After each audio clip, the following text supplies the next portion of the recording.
Welcome finite students. Today we are going to look at section 3.2, which is on permutations.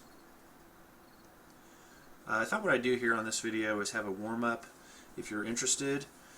This is just kind of a review of what we did in section 3.1.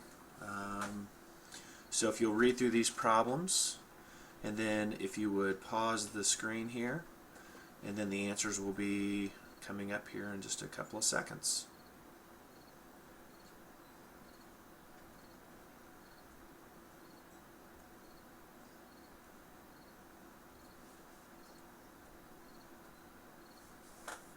Okay, so let's get to the section summary for section 3.1. First we will define what a permutation is and how to find one. Formula for permutation. Then we have a special formula for permutations with distinguishable objects and repeats. Distinguishable objects with replacement. Circular permutations. First, what is a permutation? A permutation of n objects is a way of arranging objects in order. So basically what we've been doing up to now in section 3.1, those were also permutations because order was important. Now here's the formula for a permutation of n things taken k at a time.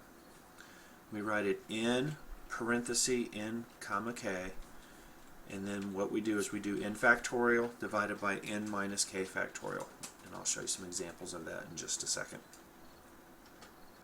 So we have 13 workers at the JL Graphics Company, and they enter a contest. There are 4 different prizes to be awarded to the 4 winners. How many different ways can first, second, third, and fourth place be awarded to the 13 workers?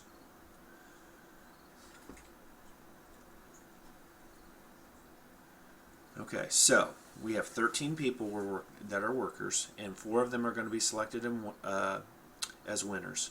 The order here is important. That's what makes this a permutation. So we're going to use the permutation formula, 13 things taken 4 at a time, or the permutation of 13 things 4 at a time, which would be equal to 13 factorial divided by 13 minus 4 factorial, or 17,160. Now what you'll notice here is the number of things that we're doing, that is the number here. There's 13 people we're working with. And then this is the number of people that we're selecting of those 13. And permutation here means that the order is important.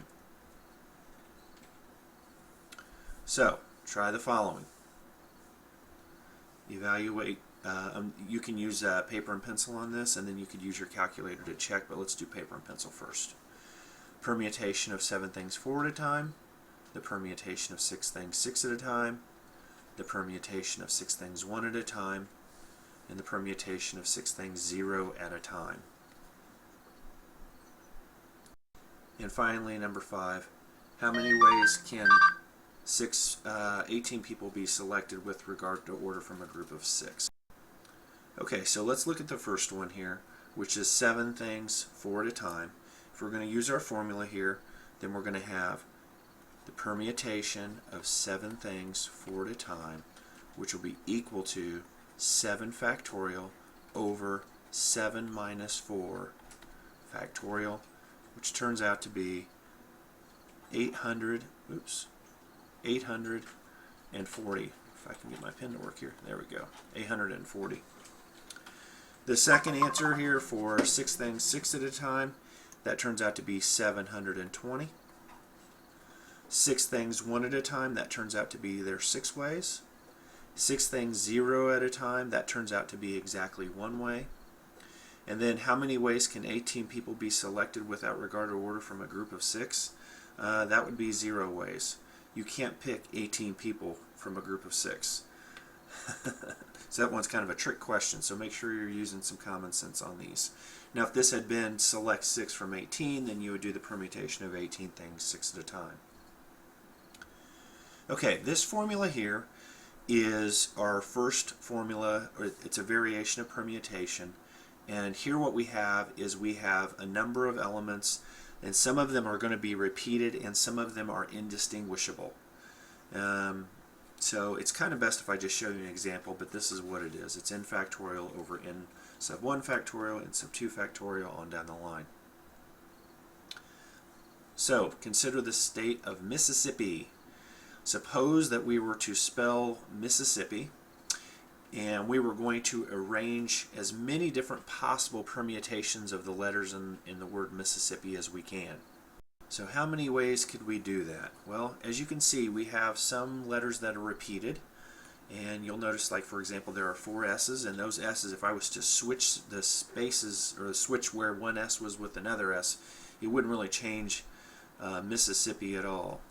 So for example, if I had M, I, S, S, I, and then I switched the next S with the one after that, it still spells Mississippi. So we've got to take an account for that. So here's the solution. There are 4 unique letters. I is repeated 4 times. S is repeated 4 times. P is repeated 2 times.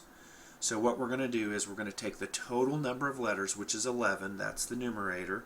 So we've got 11 factorial on the top. And then we're going to divide it by the repeats on the bottom, which is 4 factorial, 4 factorial, and 2 factorial. Now you might be wondering, what about the M? You can technically write the letter M down on the bottom, and there'd be one of those taken one at a time, but that's always just one, so I normally skip that. And that gives you a total number of unique ways of writing the letters in the word Mississippi, 34,650. Okay, the next formula. This happens to be the number of ordered arrangements of K things where n of them are distinguishable and with replacement. So this formula is going to be, well, again, it's probably best just to see an example of this. So let's say I have, how many different ways can 4 digits be represented, be created from the set of 1, 2, 3, 4, 5, 7, and 9 if repeats are allowed. So here we're going to have 4 slots, if we're going back kind of to section 3.1 for a second. How many possible numbers could I put in the first slot? How many possible in the second slot, in the third slot, and the fourth slot? Now keep in mind, repeats are allowed. So there's 7 different digits. We can look at an example of 1111, which is legal. So there is 7 to the 4th power. Again, if we went back to that previous slide, there were 7 for the first slot. There's still 7 for the second slot, and then 7 because repeats are allowed. So it's 7 to the 4th. 4 means take 7 times itself 4 times. Okay, circular permutation. So this is if we have a circular arrangement of people, typically, but it could also be other things like keys on a key ring and things like this. In a circular permutation, what happens is you actually end up losing one of the spaces, because in a circle there's really no beginning and end, where a normal permutation you have, a starting point and an ending point. So this one is n factorial, and the notation here is just like the permutation formula, except we write CP, which stands for circular permutation. Now I realize that the table in the picture here isn't technically a circle, but it's an oval. How many ways can 7 people be seated around a circular table? So we're just going to use our formula here. There's not much to explain. First, you got to realize that there are 7. They're in a circular arrangement. So we could write that symbolically. We could say the circular permutation of 7 things, and we're taking how many? We're doing all 7 of them.